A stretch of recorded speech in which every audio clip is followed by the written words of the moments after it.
Hello everyone, it's Andrea and welcome to this edition of Talks in the Car.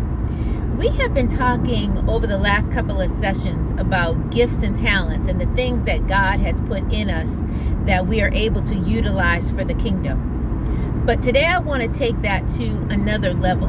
So I want you to think for a moment about the things that you are good at, whether it's writing, whether it's public speaking, if you are a mechanic, if you do hair, if you do nails, if perhaps you're an excellent cook, carpentry, cake decorating, any gift and talent that you have. Think about that. And then think about how you can take those gifts and those talents and share them with someone behind you. Share them with another generation. Share them with your friends and your family. Oftentimes, the gifts and the talents that we have, while God has given it to us, they are things that have been gifted in some way or shape from others to us. For example, perhaps you spent a lot of time with grandma and grandma taught you how to cook. Perhaps mom taught you how to sew. You know, you spent time with your dad and or your granddad, and they taught you how to do different things with a car or how to build things. You know, maybe your cousin or your aunt taught you how to do hair, how to do nails. All of us have been gifted with certain attributes that we have taken and been able to utilize in our own lives. You know, my mother was a wonderful baker. So I learned how to bake pies and cakes and cookies, those kind of things. She also used to sew, so I learned how to sew and do different things. My grandmother was an excellent cook, so she taught me different things about cooking and how to make food for the family out of love. And then my mother was also a writer, so from her I gleaned how to take the thoughts that were in my head and incorporate it into the written word. So think about the things that you are good at, the things that you enjoy. Think about how you were able to grow those things, and then think about how you can take those things and share them with others. Earlier today, I was watching a clip that really inspired me, where a woman was looking out her window of her home, and she happened to notice a young girl sitting outside doing nails. And apparently she was a nail tech herself, so what she decided to do was to be a blessing to this young girl. And she went into her house and she got a box together of all things pertaining to nails. So she got the acetone, she got some she got the hand that you put the nails on. She got things that are able to decorate those nails with. She had glitter, she had brushes, she had cotton balls. She had all of these things, and she put them in a box and she presented them to this girl. And her thought process and what she shared was that she remembers when she was trying to start out and how somebody blessed her, and now she wanted to be a blessing to someone else.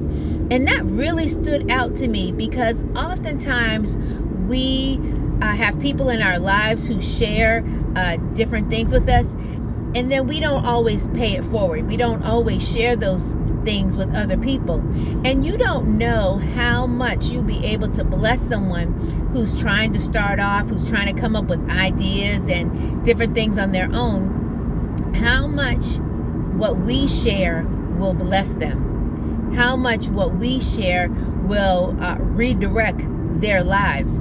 I can recall seeing and actually it was in a cartoon that I actually saw this, where some youth were having some problems, and the person in the cartoon gave them a wrench and gave them some other tools and directed them to a car and had them detach and put back and do all kind of things in order to get this car running.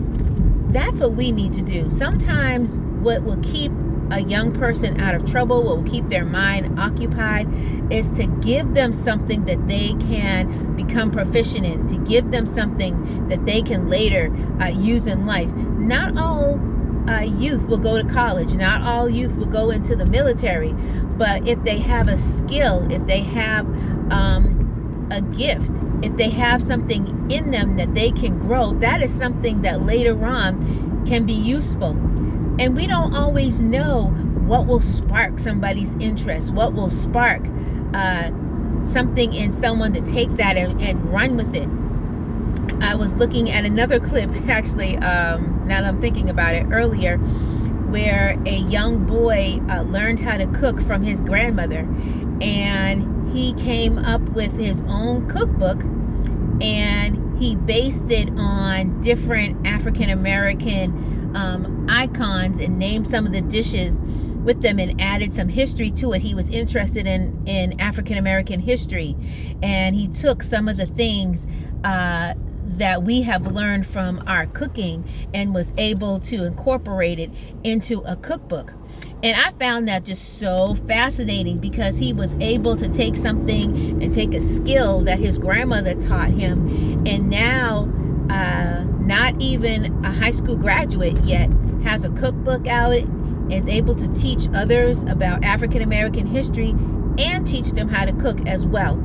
So as you're thinking about your skills, the things that you're good at, your hobbies, the things that you enjoy, let's think about how we can share that.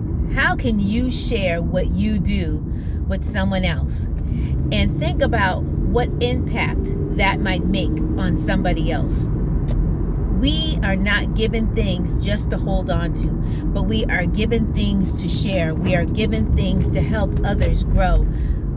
We need to stop being as selfish and not thinking as much as we should, and be able to give back and be able to plant some seeds in others. There are so many youth out there who need what you have. There are so many youth who could use your mentorship, could use your wisdom, could use your skills in order to enhance their own lives.